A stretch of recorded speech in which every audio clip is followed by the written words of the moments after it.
Brought to you by GTA, your island, your network. If a picture says 1,000 words, prosecutor Tom Neuman suggests a video says 1,000,000. Closing arguments were heard Thursday in the trial for Liberty Concepcion, the only defendant left to face a jury for a riot that occurred outside Linda's coffee shop on October 22nd.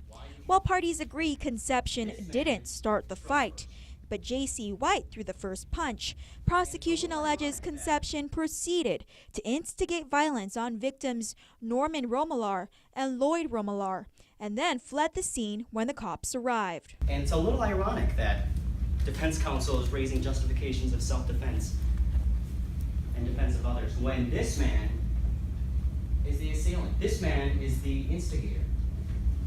And it's Lloyd who's using self-defense to defend himself.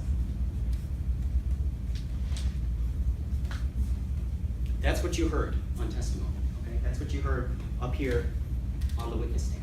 Defense has a different interpretation of how events unfolded. Attorney David Lujan maintains his client was acting out of self-defense after losing to White. Defense contends Concepcion observed his friend, Enrique Duenas, on the other end of the parking lot. Duenas, who already pled out in the case, was outnumbered by the Romelar cousins. According to surveillance footage, a larger, unidentified man wearing a black shirt is involved and may be responsible for beating the Romelars to the ground. You're going to see there's a lot of people fighting. Liberty walks this way. The guy in black shirt, appears to have been stomping. If Lloyd was stomped there, it wasn't Liberty, it was the guy in black shirt. There's Lloyd, or rather Norman. Norman leaves that fight. Liberty is there, then there's Liberty and Norman. Then Liberty again goes here, is being called by this lady. Then there's Lloyd, or rather Norman. This man is following, walking towards where Norman is.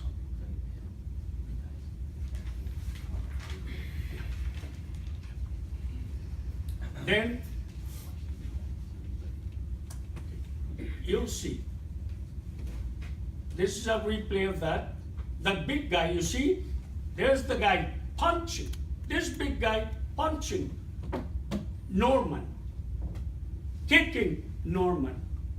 Was not Liberty. There's Liberty shirtless. Already, Joven Santos, Christian Medina, and Duenas have entered plea deals in the case. Santos and Medina face no jail time, while KUAM files show Duenas faces anywhere from 45 to 100 days behind bars. As we reported, it was because of the riot police discovered Brian Cruz unconscious in the back of a car that same night.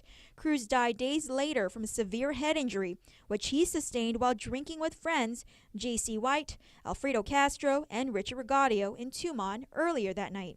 Jurors are now in deliberations for the Linda's riot trial. Reporting for Guam's News Network, I'm Crystal Paco. Brought to you by GTA, your island, your network.